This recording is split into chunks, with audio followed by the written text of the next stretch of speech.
Good morning, everybody. So I've had quite a busy night. I was here to talk today about strategic reserves and seized crypto assets. And for those that have tracked the news yesterday, we've had the largest seizure in history that has happened last night. 127,000 Bitcoin were seized and announced by the FBI. So that will undoubtedly sort of add a bit of impetus into this particular conversation, which is the interplay of how the assets that we see all over the news end up in a potential strategic reserve situation. What we need to understand is what is the mechanics as an industry. So for me, the big aim is really to understand the processes that lie behind what might end up in a strategic reserve so that we can have better informed conversations and debates and discussions. Whereas right now, what we tend to see is just this push towards government have seized crypto, put it in a reserve, and there's actually a lot of steps that go on in between that. So I just wanted to sort of to share some insights. Just as perspective, Asset Reality, we effectively manage infrastructure for government agencies to seize assets and manage assets through that life cycle. So I'm speaking to you today as a practitioner, and this is a homecoming for me in every literal sense of the word. I spoke at DAS in New York in March, and as I was invited to expand upon a panel discussion because there was so much misinformation around asset seizures.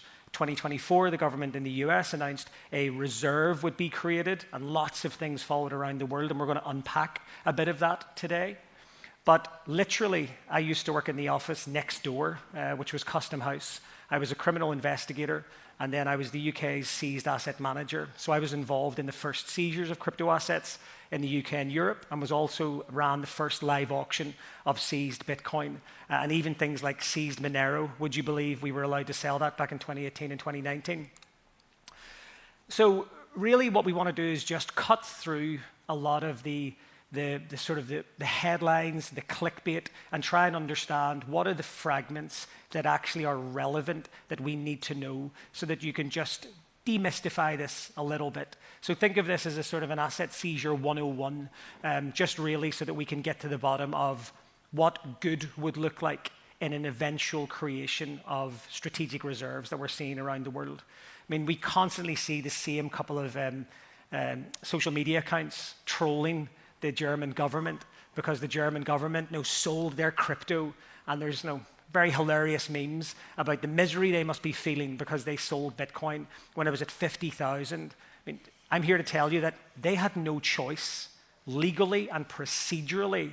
They actually did an incredible job. They sold all of those assets before the market even knew about it. But the on-chain movement of the asset after the event is what triggered a lot of the social media headlines.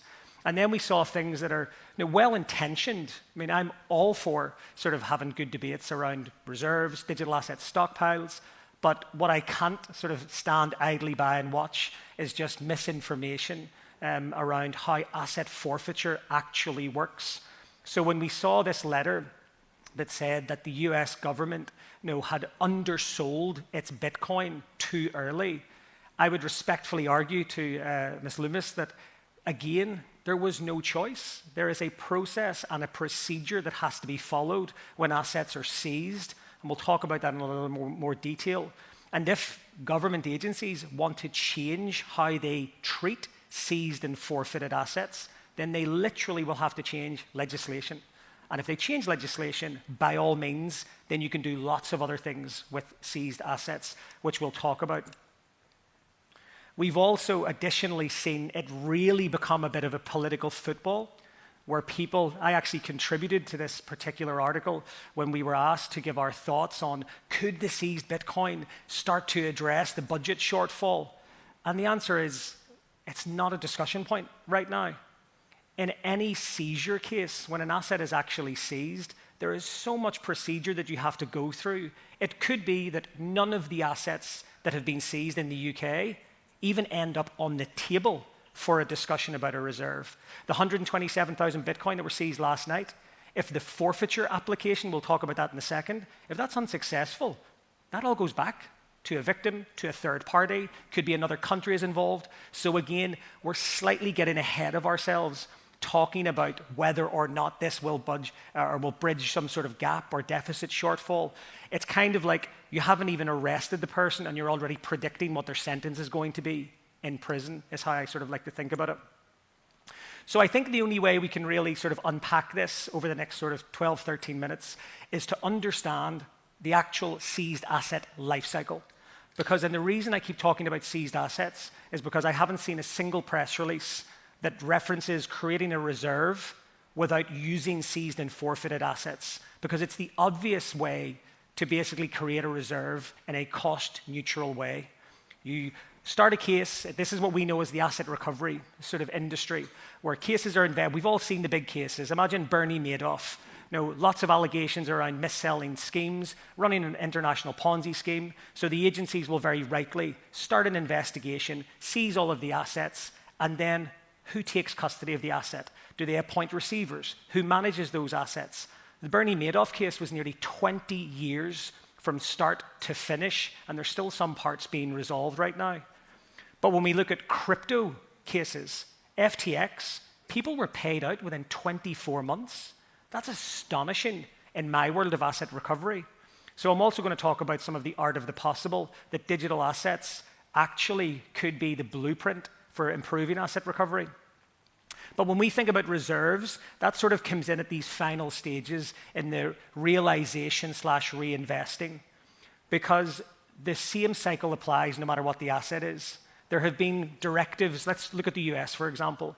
In the US, the Treasury and the forfeiture offices that run all of the seized asset cases, doesn't matter if it's a building in Central Park or if it's a gold bar or a Bitcoin. There are already directives and processes in place that if a government agency says the big vessel that was seized, the Navy want to buy it. They want to use it as a training vessel. Or the building that was actually seized, the government agency would like to reuse that for a different government department.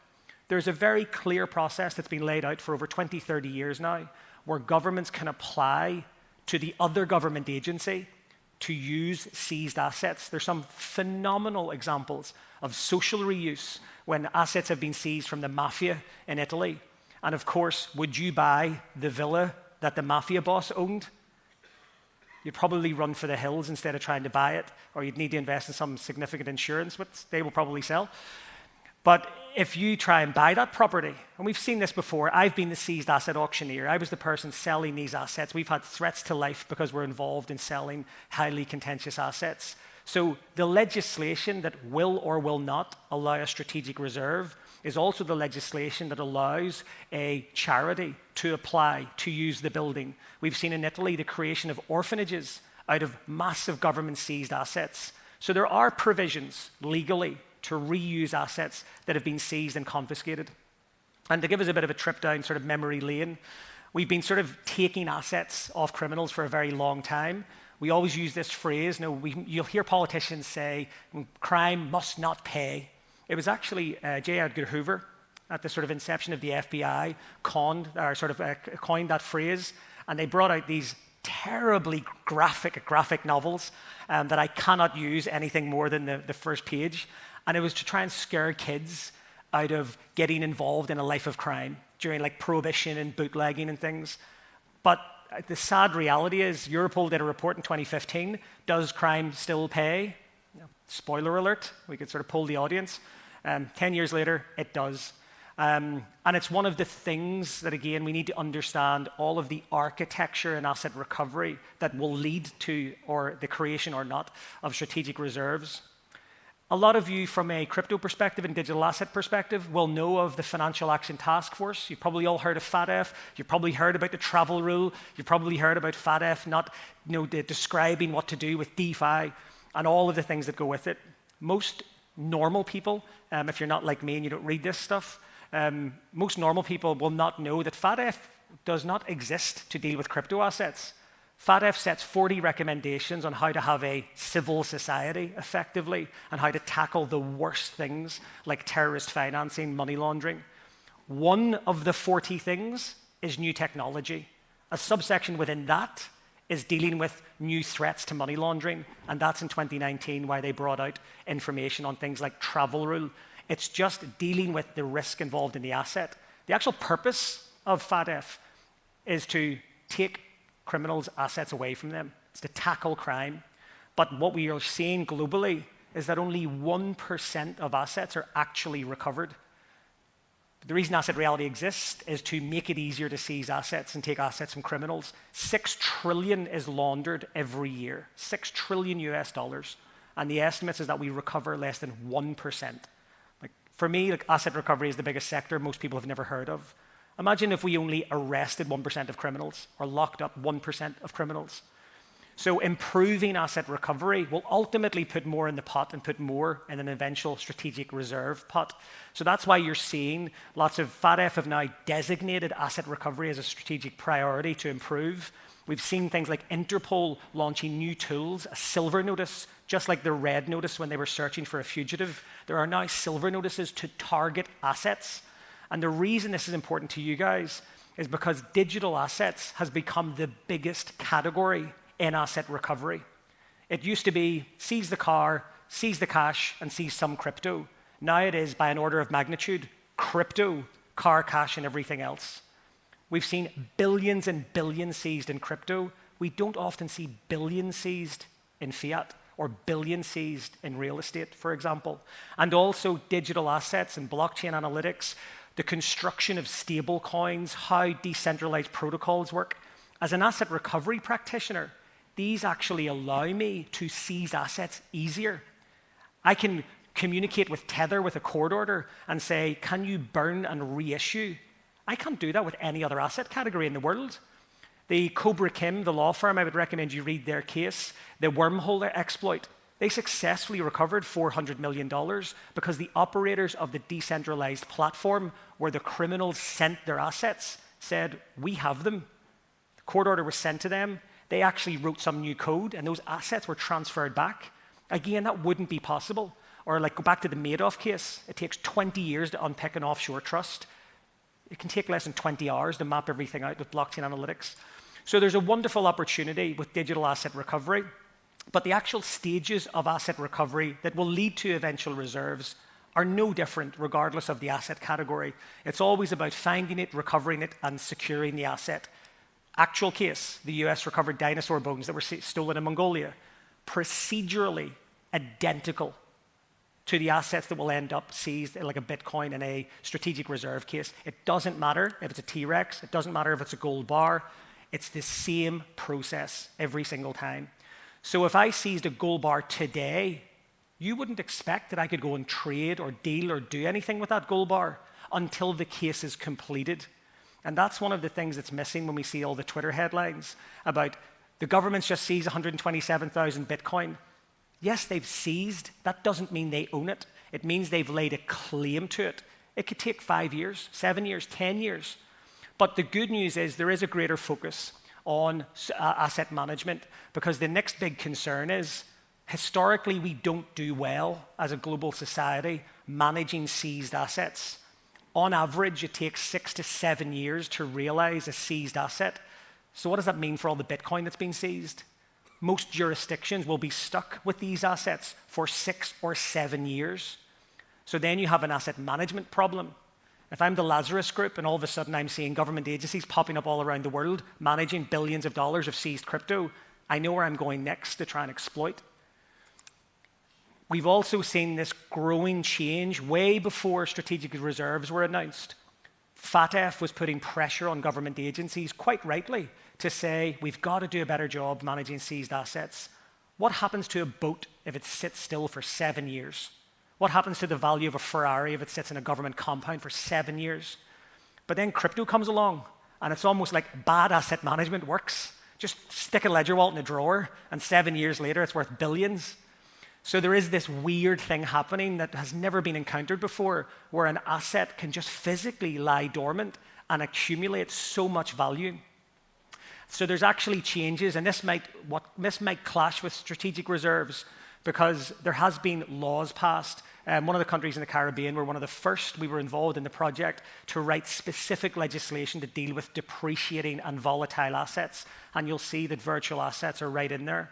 So we're coming to a point where there may be a bit of a clash. Do you convert the asset when you first seize it? What happens if you convert the Bitcoin to fiat and then 6 years later, Bitcoin is worth this and you've converted it early? Or what happens if the person's not guilty and you say, here's your converted value of the Bitcoin when we seized it on day one, and then the government gets sued? So there's still so much to be ironed out right now that strategic reserves are not going to be resolved anytime soon. There's a long way ahead, but what's driving it is, this is just from last night, I added this slide in. Like I say, the US has now gone to 36 billion in seized Bitcoin. This is the reason it's being talked about at a presidential level, because there is just so much value now. And other countries around the world are doing exactly the same. Billion-dollar seizures are becoming a common thing. We've seen the announcement of the reserve, confirmation that it will be from finally forfeited or civil asset forfeiture cases. So it just means, like the gold bar, those cases where we seize assets, manage assets, get a final conviction, will go into a potential reserve. And then other countries are copying that approach. We've seen Sweden announce the same thing. We've seen state and locals across the US all announce the same thing. This is obviously a little bit different than what El Salvador did or what Bhutan did. This is more around using strategic reserves in a way that will be taking receipt of all of the forfeited assets. But it's important to know that actually it's only when it's finally forfeited. There's so much further to go.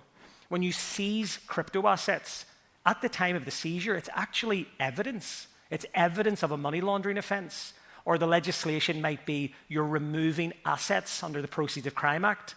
But you don't have a choice as a government agency, so don't criticize your local government for not doing something with the Bitcoin they've seized. They don't have title to it. It's not theirs to deal with. They're just allowed to hold on to it. And they recover it from all sorts of places.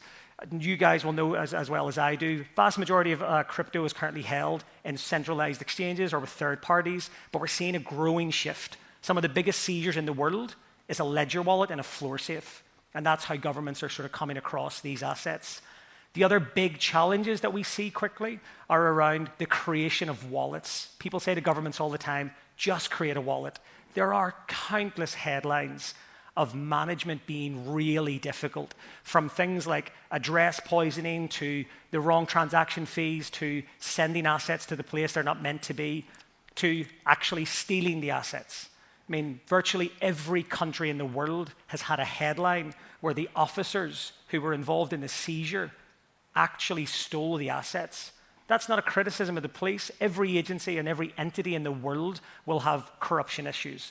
But they'll have corruption issues, especially if there's vulnerabilities in the processes. And again, that's why companies like us at Reality are involved in building that infrastructure of evidential management. It's not just a case of stick it in an exchange or get a ledger wallet. And one of the new things that we've seen that has never happened before in asset recovery is the ability to scrutinize everything. You have no idea how much gold bullion the police are currently sitting on. You don't know where it's stored, and you don't know when it's being moved, and you don't know who's moving it. And you don't get to see the interoperability. Are they using the same contractor they used last Wednesday? But good God, if anything happens on chain right now, it jumps everywhere. People are tracking the wallets, how much of Germany got, how much of El Salvador have got. So the only way governments can now deal with these assets is by building infrastructure. So now we're seeing this era of government agencies, and that's good for the sector because they need your knowledge, they need your information, or to help them make better decisions. Because right now we're seeing tens of billions, and if this keeps going in the way it's going, we're going to very soon be over hundreds of billions in assets. And I think that we will see this steady march. We will see the creation of units that will manage these assets. You will inevitably see the creation of reserves in the US. Whether or not that plays out in other countries around the world will remain to be seen. Before I prepped for the slides for this talk, I was saying that the UK have already said no. Very clearly, the UK said no to a strategic reserve. And then obviously, the future self-declared president-elect or prime minister-elect, Mr. Farage, said that, no, we're going to set up a reserve. That might happen, but I'll end on the point that all strategic reserves can only take part or only kick off after the final forfeiture. And a final forfeiture is the removal of title, can take 5 to 7 years. So there's still a long way to go in many of these cases. But thank you very much for your attention.